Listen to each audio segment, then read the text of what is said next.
I had to attend a funeral this week, and as it turned out, Dharma and Jacob went with me.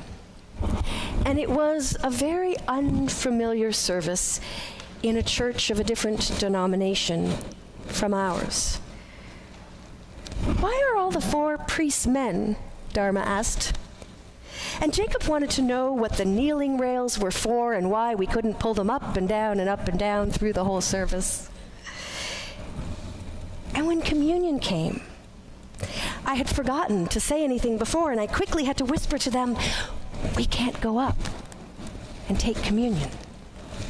"Why?" they asked. "Because we don't belong to this church."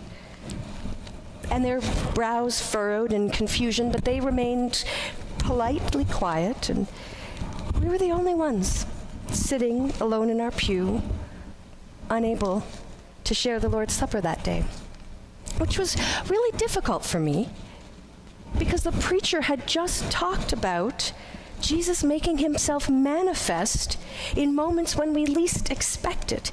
And he'd used the story of the road to Emmaus and the supper in the locked room.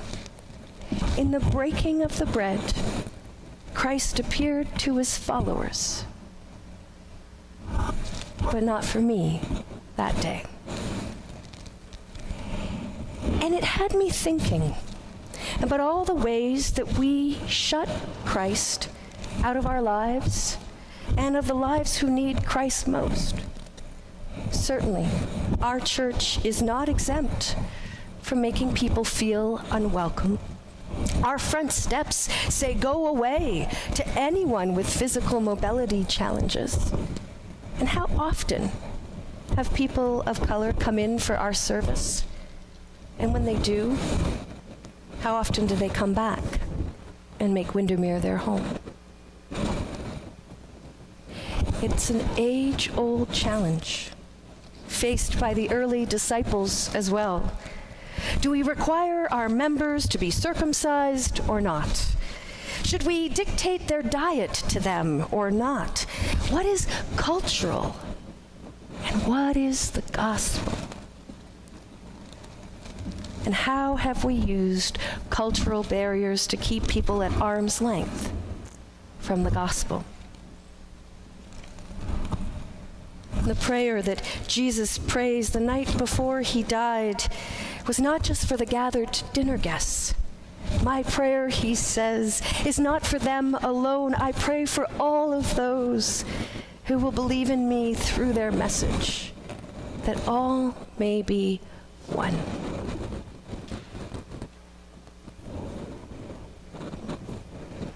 Did you know that the original Mother's Day wasn't about celebrating mothers?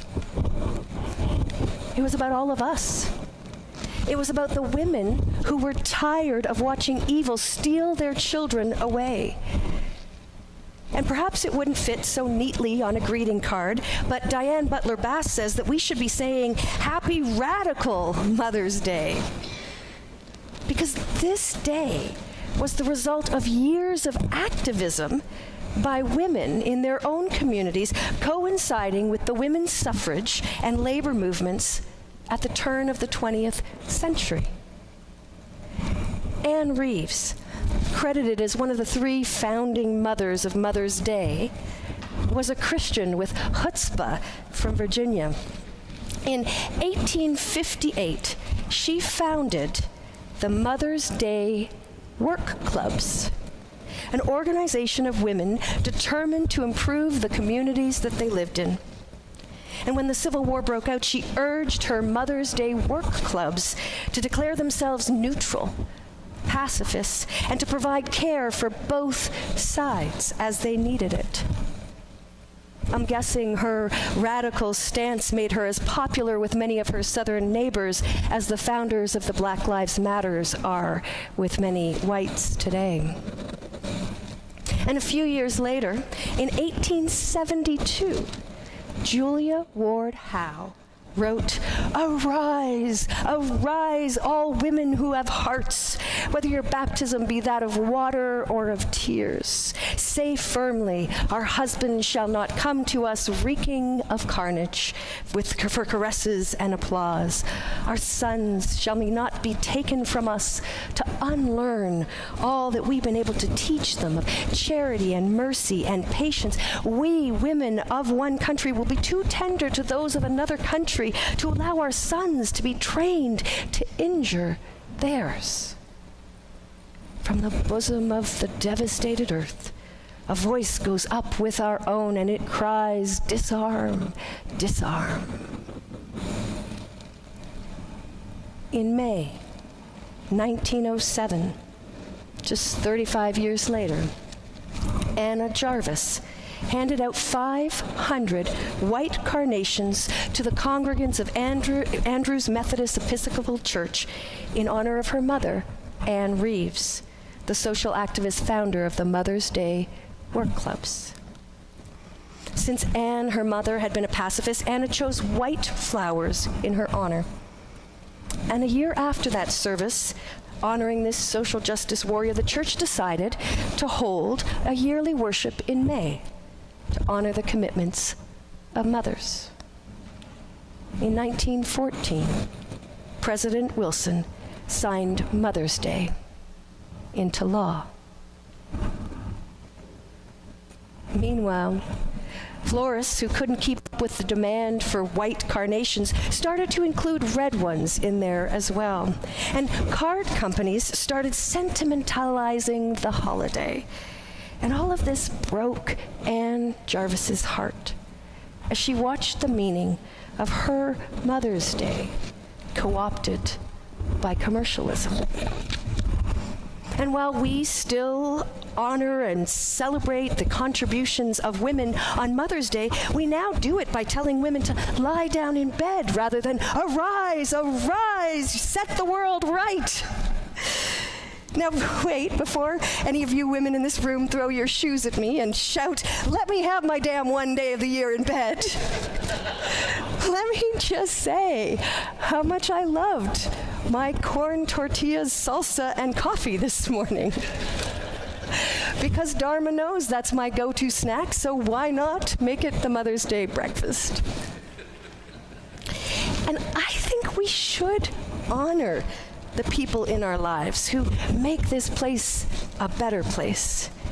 I just wonder a little bit about the societal motive for shushing women rather than empowering them. And it makes me think back to the early church, throwing cold water on all the passion of the early converts with their purity laws. And it makes me think of the way our own church dims the light of attendees by telling them they have to worship in a certain way. It makes me think of my family sitting alone in the pew while everyone else went to share the Lord's Supper. We tamp down Jesus' message of welcome so often that I think it has to be intentional. Who wants this radical Jesus that bites the hand of the oppressor when you can have this tame version that doesn't ask you to get involved or be transformed? Jesus prays that we will be protected from evil and know the truth, that we will be not taken out of the world, but learn to transform it, as Jesus did, disrupting the powers of oppression with acts of inclusion, small and large, for those on the margins. For the work that we are called to do, God sends Christ's Spirit as comforter, counsel, guide, source of power. And while we can control so many things in our lives, the Spirit, thankfully, is not one of them. It doesn't take much for the Spirit to disrupt the moment. While I was sitting in that funeral pew, listening to the priest talk about the Spirit who breaks into our lives when we least expect it, Jacob suddenly became fidgety. And at first he was climbing under and over the pew, which I quietly discouraged. And then he looked at me with determination before climbing into my arms. And his head was in the way of the priest, so I kept trying to move from side to see around Jacob, but Jacob wouldn't have it. He planted a kiss on my cheek, and then another one on my nose. And I gave up. I mean, at least he wasn't climbing in the pews, so I sat still and I let him kiss me all over my face. And when he was done, he got down and he started to kiss my arms, and then he bent low and he planted kisses from my knees down to my ankles. And maybe I should have tried to stop him. But I've had a lifetime of using church rules to keep the spirit at bay. And the priest was right that day.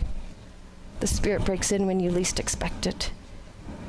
So I sat there and let that spirit in, and I watched as she kissed away all my feelings of unworthiness. That all may be one, not because we will it, but because God does.